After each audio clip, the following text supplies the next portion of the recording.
protecting the Russians now? Why is Robert Mueller refusing to show up in court? Why is Robert Mueller refusing discovery for the indicted Russians? Why is Robert Mueller not cooperating in this investigation? Why is Robert Mueller now obstructing justice? If you are receiving this transmission, you are the resistance. All right, let me keep pile driving through this news here. All of this news coming out of the U.S. Claire McCaskill. Now, this is a woman I used to have to deal with living in Missouri. Of course, she is a senator from Missouri. This is a woman who hates men, has actually done campaign ads where she says men just need to shut up. Well, how about no? How about you shut up? And she's going on her campaign right now, and she's touting how it's an RV tour, and she's on the road. She's grinding it out on the road. Oops, but then flight records indicate that she's actually flying on her private jet, which other records indicate costs upwards of $1 million. To which I just wonder, I mean, seriously though, like, where do these senators get their money? Can somebody look up what a senator's annual salary is? I think it's maybe like $200,000, like $250 if you're on a bunch of committees and stuff. I mean, Claire McCaskill can't be making more than $200,000 a year. I guess when you're a career politician, if you save well, perhaps. Yeah. So, and she's not even a leader or of the Senate. So she's not even making, after taxes, Claire McCaskill can't be making more than, say, $170,000 a year. How is she buying private jets? Exactly. She does. Oh, I don't know. But she's not even that bad. I mean, in all honesty, Claire McCaskill is like, she's like nothing compared to a Nancy Pelosi. This is a woman worth $100 million. Now, granted, Nancy Pelosi is a Senate leader, so she might be making, you know, $180,000. Actually, no, she's probably honestly making about $170,000 a year, Nancy Pelosi. But she's turned that into quite a fortune, hasn't she? That career politician. You know, that's the biggest problem, too. Fake news is the country's biggest enemy, like CNN and MSNBC. Oh, is it? Oh, no. Oh, this is the new Nancy Pelosi clip. Oh, yeah. Yeah, she just had a new video where she's fumbling and bumbling. And guess what? She's about to win another election. Can you believe this? Oh.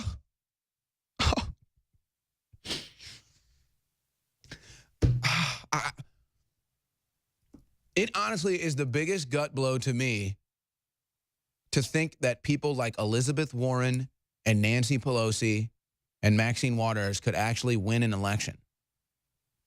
Do they actually win elections, or are they really just rigging these things? I mean, seriously, folks, Nancy Pelosi can't even give a minute speech without fumbling all over her words. But I'm already digressing. Point is, Claire McCaskill, not good for America. Austin Peterson running against Claire McCaskill, good for America. So if you're in Missouri, Austin Peterson is the man you want to vote for. Let's move on. Have you heard about Robert Mueller and the Russians? It's almost like Robert Mueller's protecting the Russians now. Because do you remember the Russians that Robert Mueller indicted? That was the biggest news story for CNN and MSNBC for about a maybe 24, 48-hour news cycle. They got Trump and the Russians. They got the Russians, the troll farms, the social media. See, America was deceived by Russians to vote for Trump. Oh, but then they actually read the indictments and realized that that wasn't the case. The Russian troll farms were actually pro-Hillary, pro-Trump, anti-Hillary. In fact, they had a anti-Trump march in New York City that was publicized by CNN and MSNBC and attended by Michael Moore. So if anyone got fooled by Russians, it was the Democrats. Again. But why is Robert Mueller refusing to show up in court? Why is Robert Mueller refusing discovery for the indicted Russians? Why is Robert Mueller not cooperating in this investigation? Why is Robert Mueller now obstructing justice? You see, they did not expect, honestly, I mean, this is incredible.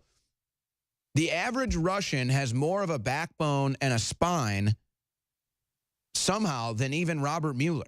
I mean, that's how pathetic it's become. Where Russians will prank call Adam Schiff. Think about this.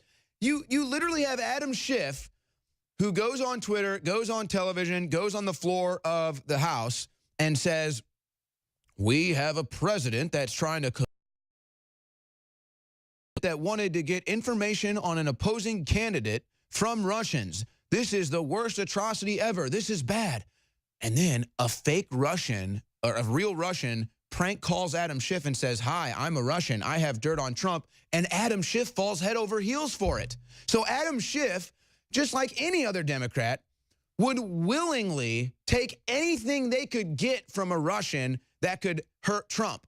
Every day of the week, they would take anything they could get from any Russian if they thought it could hurt Trump. They've been caught on video doing it. Hillary Clinton did it during the campaign with the dossier. All the news media did it with the dossier. So they'll take anything from Russia to hurt Trump. But then they'll turn around and they'll say, look, Trump got information from Russia. He's clearly colluding with Russia. He's the bad guy. When they have no evidence of that, and that's everything they've been doing. And but then the rubber meets the road. Mueller indicts 15 Russians. They show up in court, demand discovery. Mueller hides in a hole. There's your Russian collusion, ladies and gentlemen. U.S., Canada, and Mexico win right to host 2026 World Cup. You know, I was thinking about this. And even though I love the World Cup, I really do, and I think it's probably the greatest spectacle, at least for sports, in the world. But I don't know if I want the World Cup here.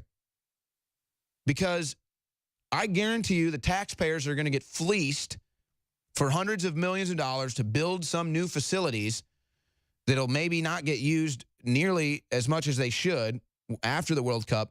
And FIFA is one of the most corrupt organizations on earth. And I'm just hoping there were no bribes involved in this, as per usual with FIFA. So I'm just not sure. I love the World Cup. I plan on watching the World Cup. I think it's great. I think it brings the world together. I think it's beautiful. I think it's fun. But I don't know if I really want it in America. I don't know if I really want it in the United States. I don't want to pay a dime. I don't want a single dime of my taxpayer dollars going to the World Cup.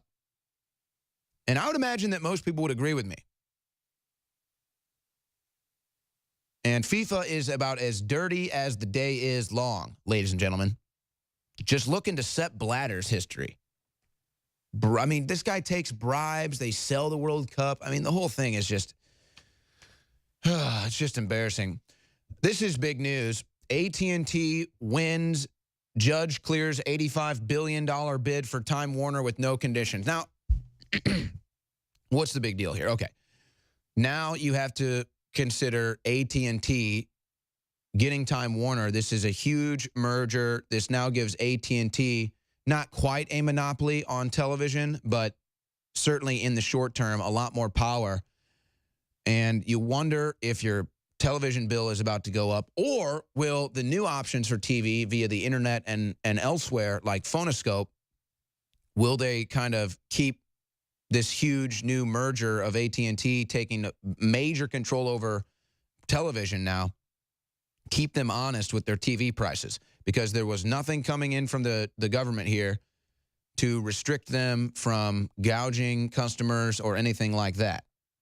So you're going to be watching this story and seeing if this becomes a big antitrust issue or not.